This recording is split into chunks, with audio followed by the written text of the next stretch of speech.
Public hearing. As a citizen, you probably must have used the services provided by the central government.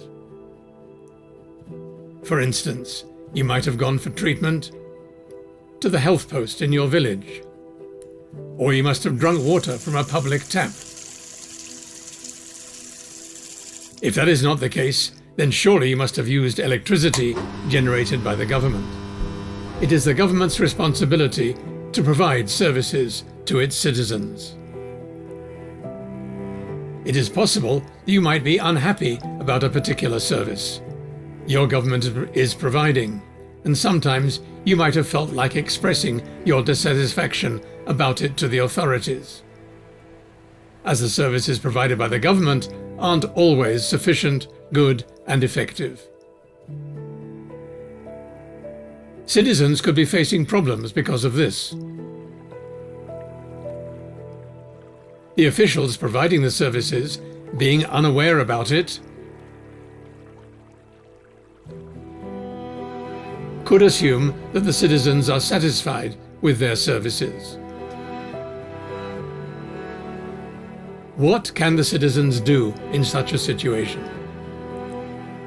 Well, in such a situation you can discuss with other members of your community and then invite the public service providers at a public place and interact directly with them. Additionally, you can express your complaints and give your suggestions.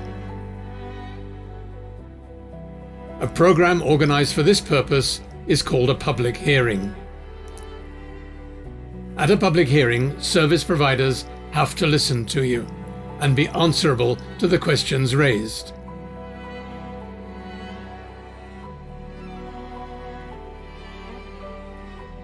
They can also learn about the effectiveness of their services from the citizens and receive suggestions and feedbacks about the future to make the services better in the future. Public hearings is very popular because it allows citizens to put their concerns, complaints, and suggestions to the public service providers face to face.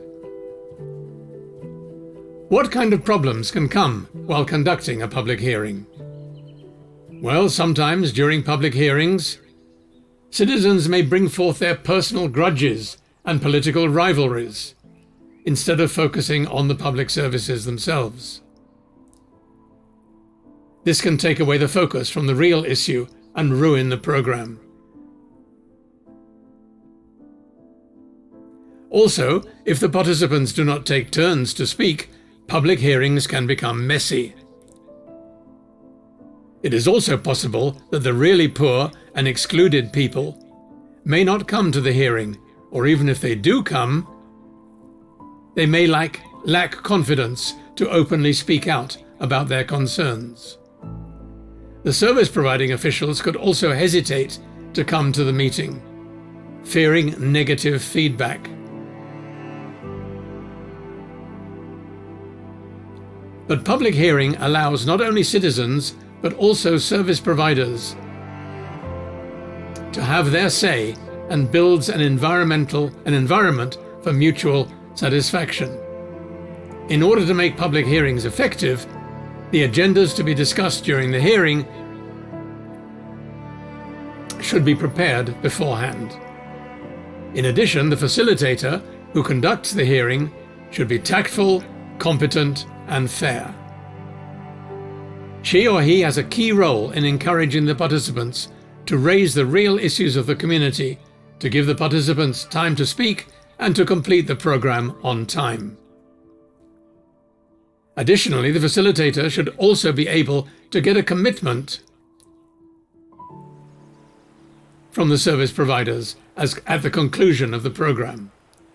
The fulfillment of these commitments can be followed up in a next public hearing. Considering these benefits of public hearings, the Good Governance Regulations of 2065 of the Government of Nepal has provisioned mandatory holding of public hearings in every 4 months, by the organizations involved. More information on public hearings can be held from the Good Governance Act of 2064, Regulation 2065, and the Public Hearing Procedure 2062.